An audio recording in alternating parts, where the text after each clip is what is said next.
रात के 2 बजे हैं। मोहन अपने बिस्तर पर आराम से सो रहा था कि अचानक किसी के रोने की सिसकियों ने उसके कानों में प्रवेश किया और मोहन जग जाता है। मोहन लाइट चालू करते हुए अपनी पत्नी रेखा से, क्या हुआ रेखा, तुम इतनी रात के रो क्यों रही हो?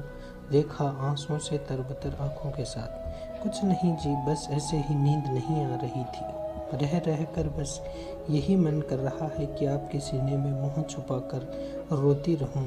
वैसे तो कुछ भरम आज से 40 साल पहले टूट गए थे और जो कुछ बचे थे वह आज टूट गए। मोहन रेखा के आंसू पोंछते हुए, बस भी करो अब, हुआ क्या है ऐसा जो सारा जीवन ही याद कर बैठी हो तुम? मुझे भी बताओ, ऐसे इतना उदास आज से पहले तो कभी नहीं हुई। रेखा लड़खड़ाते स्वर में, क्या बताऊं मोहन, आज मैं खुद को ठगा सा महसूस कर रही हूँ। आपको बताऊंगी तो शायद आप मेरी तरह टूटेंगे तो नहीं, या दुखी होंगे भी तो हमेशा की तरह मुझे पता नहीं चलने देंगे। कैसे संभाल लेते हैं आप खुद को? इतना बड़ा दिल क्यों है आपका? हर दुख बड़े सरल ढंग से सह लेते हैं आप। हर बार की तरह इस बार भी आप ही हो मेरे, आप ही मेरा सत्य हो। मोहन रेखा के होठों पर अंगुली रखते हुए, क्या बोले जा रही हो? इतना दुखी किसने कर दिया तुम्हें आज? हाँ, मैं हूँ कठोर दिल का, किंतु वह बस तुम्हें दुख ना हो मुझे दुखी देखकर, इसलिए है। तुम ही ऐसे करोगी तो इस 65 साल के बूढ़े को रोता देख तुम्हें अच्छा नहीं लगेगा। रेखा मोहन को अनसुना करते हुए, उसे तो मानो अपने मन का सारा गुब्बार बाहर निकालना था आज। आपको पता है, आज भी मुझे वह दिन अच्छी तरह याद है जिस दिन मेरे पिताजी ने मुझे बोला था कि तुम्हारी शादी तय हो चुकी है। कितने ही सपने थे मेरे उस वक्त, और ये भ्रम भी था कि माँ, पिताजी और वह घर मेरे हैं, किंतु एक ही क्षण में 25 साल तक जिनके लिए मैं सब कुछ थी, जिनकी मान मर्यादा सम्मान सब कुछ मुझसे था, जिस घर का कोना कोना मेरा था, वह सब पराये हो गए। जब वहाँ से विदा हुई तो माँ ने कहा था कि बिटिया, अपने पिताजी की इज्जत बनाए रखना और अपने घर का ख्याल रखना। वह घर जिसे मैंने अभी तक देखा ही नहीं था वह मेरा हो गया, और जहाँ पर अभी तक सब कुछ मेरा था वह पराया हो गया। उस वक्त भी मेरे सामने खड़े थे तो आप। न जाने आपकी आंखों में जब पहली बार देखा था तो ऐसा लगा कि ये कह रही हूँ कि चिंता मत करो रेखा, मैं ही हूँ तेरा जिस पर पूरा हक होगा। हमेशा से मैं ही था, हूँ भी मैं ही, रहूँगा भी मैं ही। बस मैं ही यह बात बार बार भूल जाती थी। पहले लगता था कि पिताजी पर मेरा पूरा हक है, उनके सामने मेरी खुशी से बढ़कर कुछ भी नहीं है, किंतु समय के साथ समाज ने अपने रीति रिवाजों का हवाला देकर वह भरम भी मेरा तोड़ दिया। जो सपने मैंने यह सोचकर लिए थे कि यह मेरे पिताजी पूरा करेंगे, असल में तो उन्हें आपने पूरा किया। किंतु उसका दोष मैं पिताजी को दे भी नहीं सकती थी, क्योंकि मैं जानती थी कि अपने से अलग करते वक्त पिताजी भी अपना दिल कठोर करके मेरे सामने खड़े थे।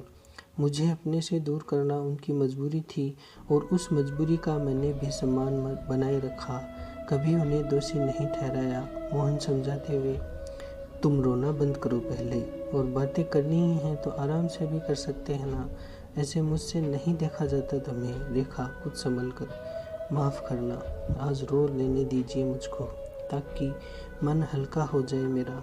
आपके पास तो रो ही सकती हूँ ना मैं।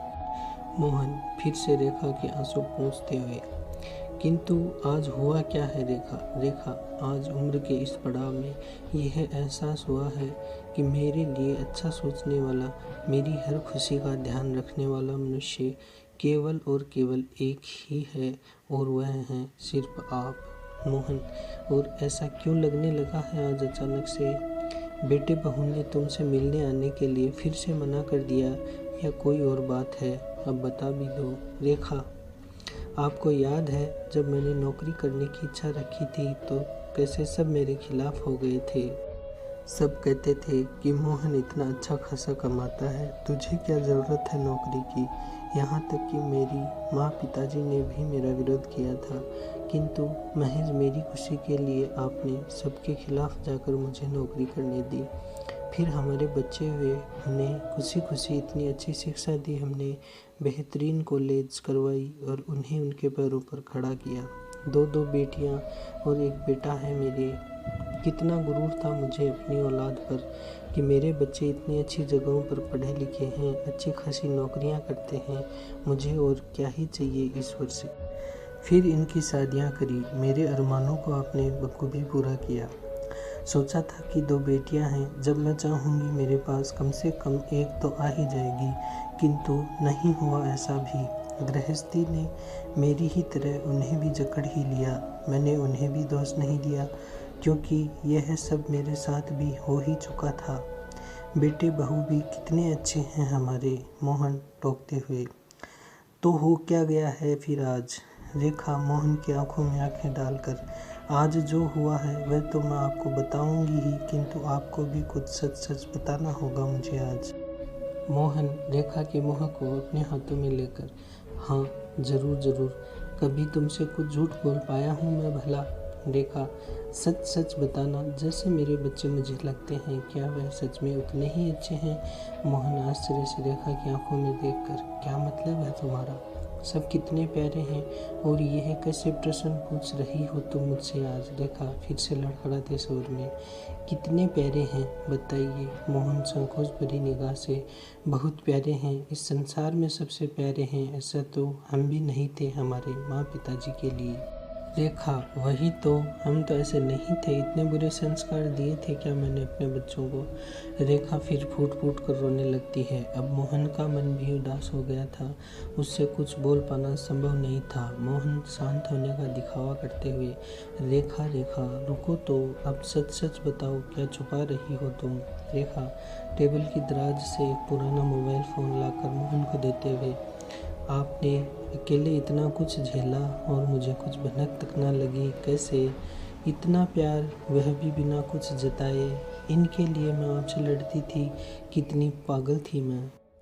पहचाना इसे, यह आपका वही फ़ोन है जिससे हम जब बच्चे दूर थे पढ़ाई के लिए तो उनसे कॉल किया करते थे और उनके कॉल को रिकॉर्ड करते थे ताकि बाद में उनकी आवाज़ सुन पाएँ।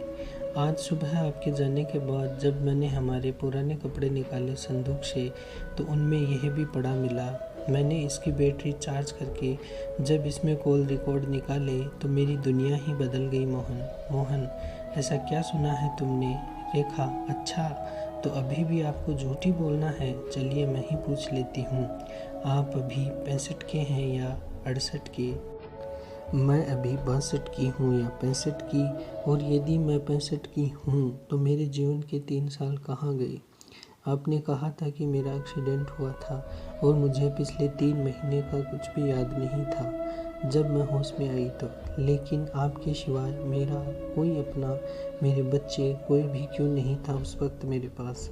अभी तक भी कोई मुझसे मिलने क्यों नहीं आया? डॉक्टर ने मुझे ही यात्रा करने को मना किया है, किंतु मेरे बच्चे क्यों रोज़ फ़ोन पर बात करके ही रह जाते हैं? क्यों उन तीनों में से कोई एक भी नहीं आया? और हम इस शहर में क्यों हैं, इस घर में क्यों हैं, अपने शहर अपने घर में क्यों नहीं हैं? मोहन अपनी आंखों में आए आंसुओं को पोंछते हुए नज़रें झुकाकर, वह रेखा मोबाइल में कॉल रिकॉर्डिंग चलाते हुए, ये है आपकी और आपके बेटे की बातें, सुनना ज़रा। मोहन, बेटा आर्यन, तुम्हारी माँ का एक्सीडेंट हुआ है। आर्यन, ओह पिताजी, अब कहाँ है माँ? ठीक तो है ना वो? मोहन, सिटी हॉस्पिटल में है, सर में गंभीर चोट है और डॉक्टर हालात नाजुक बता रहे हैं। बेटे, बड़ी सर्जरी करनी होगी, 60 लाख के लगभग खर्चा बता रहे हैं हॉस्पिटल वाले। आर्यन, हाँ तो पिताजी आप जमा करा दीजिए रकम, इतनी तो जमा पूंजी होगी ही आपके और माँ के पास। मोहन, बेटे पिछले साल ही तो तुम्हें दिए थे 50 लाख तुम्हारे नए घर के लिए, अब मेरे पास तो पेंशन के रुपए आते हैं। आर्यन, पिताजी, घर तो मैंने 1 करोड़ का लिया है। मुंबई का आपको पता ही है कितना महंगा है यहाँ सब। अब 60 लाख तो मैं नहीं दे पाऊँगा। 10-15 लाख तक का जुगाड़ मैं कर सकता हूँ। मोहन फ़ोन में रोने की आवाज़ आती है। किंतु बेटे, बाकी के पैसे मैं कहाँ से लाऊं? आर्यन, पिताजी, माना कि आपने 50 लाख दिए थे मुझे, किंतु आपने वापस करने को नहीं कहा था, और आप इतना तो अपने बेटे के लिए कर ही सकते हैं। अब मैं घर वापस बेचूंगा तो मेरे दोस्तों में मेरी क्या ही इज्जत रह जाएगी। सब कहेंगे कि खर्चा वहन नहीं कर पाया तो वापस आ गया औकात पर। घर मैं नहीं बेचने दूंगी, सोचना भी मत। पिताजी कुछ ना कुछ कर ही लेंगे, और फिर हमारा पुश्तैनी घर भी तो पिताजी के पास है। हम बेचें इससे अच्छा तो पिताजी ही बेच देंगे। पीछे से बहू की आवाज़ सुनाई देती है। आर्यन, अरे रुको तुम। ठीक है पिताजी, मैं करता हूँ 10-15 लाख का प्रबंध। मोहन, ठीक है बेटे। रेखा, अगली रिकॉर्डिंग चालू करते हुए, यह मेरी बेटी प्रिया और आपकी आवाज़ सुन लीजिए। मोहन, बेटा प्रिया, तुम्हारी माँ का एक्सीडेंट हुआ है। 60 लाख की ज़रूरत है प्रिया। पिताजी, माँ कैसी है अभी? भैया ने क्या बोला है? मेरा तो अभी हाथ थोड़ा तंग ही है, और इनसे छुपाकर तो मैं 5 लाख का ही प्रबंध कर सकती हूँ। मोहन, नहीं नहीं बेटे, छुपाकर तो 1 रुपया भी मत देना। चल रहने दे तो मैं ही देखता हूँ कुछ। रेखा, रिकॉर्डिंग बंद करते हुए, और फिर आपने हमारा घर बेचा, मेरा ऑपरेशन हुआ, मैं कोमा में चली गई 3 साल के लिए।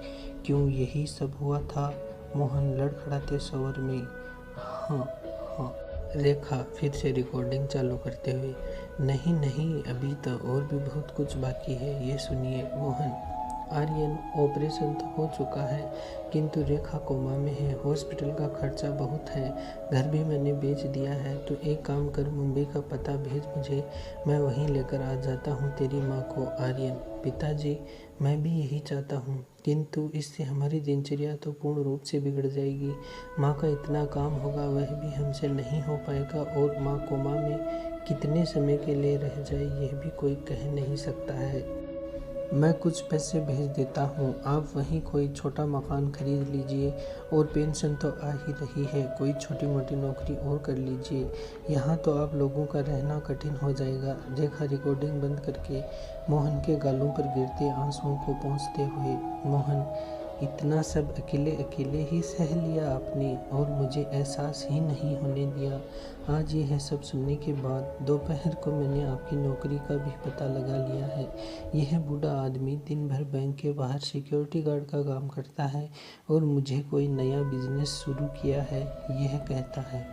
मोहन अब खुद को रोक नहीं पाता है, रेखा को गले लगाता है, खूब फूट फूट कर रोता है। रेखा भी उसे नहीं रोकती है, क्योंकि यह दुख का सागर तो कब से मोहन के अंदर ही भरा पड़ा था। वह चाहती थी कि आज उसके मन का सारा बोझ इन आंसुओं के साथ बह जाए। रेखा कुछ देर बाद मोहन के आंसू पोंछकर, कल से आप सिक्योरिटी गार्ड की नौकरी नहीं करेंगे। इतनी जमा पूंजी तो है मेरे पास, आपने आज तक तो मुझसे नहीं मांगी, किंतु कल हम बैंक से लेकर आएंगे। क्या हुआ, बच्चों ने हमें मरा हुआ समझकर अकेला छोड़ दिया है तो? हम तो आज भी साथ हैं, और हम साथ हैं तो हर अच्छी बुरी परिस्थिति से लड़ ही लेंगे। मैंने भी 30 साल नौकरी करी थी, उसके पैसे बैंक में छोड़कर ही तो जाना नहीं है इस संसार से। हम कल ही हमारे शहर चलेंगे और अपने घर को वापस लेंगे। आपने जीवन भर मेरे लिए इतना कुछ किया है, तो अब थोड़ा सा मैं भी कर लूँ, मना मत कीजिएगा। इस बूढ़े आदमी को यूं धूप में रहने की आदत नहीं है। 3 साल बहुत सहा है आपने, किंतु अब और नहीं। इस प्रकार मोहन और रेखा खुशी खुशी अपने घर में रहने लगते हैं। किंतु क्या अपने बच्चों से ऐसे संकट के समय उम्मीद करना गलत था, वह भी जब उनके बच्चे सक्षम थे? क्या माँ पिताजी अपनी इच्छाओं का दमन करके बच्चों को लायक नहीं बनाते हैं? क्या माँ पिताजी बच्चों पर पैसे खर्च करने से पहले सोचते हैं कि समाज में घर अच्छा नहीं होगा तो उनकी क्या इज्जत रह जाएगी? शायद हम सब का जवाब ना ही होगा, क्योंकि हम भी किसी के बच्चे हैं या किसी के पिता हैं। किंतु जब तक बच्चे को पिता देता है तब तक पिता सही है, और जब किसी संकट के समय में वही उम्मीद पिता बच्चे से करे तो गलत क्यों हो जाता है?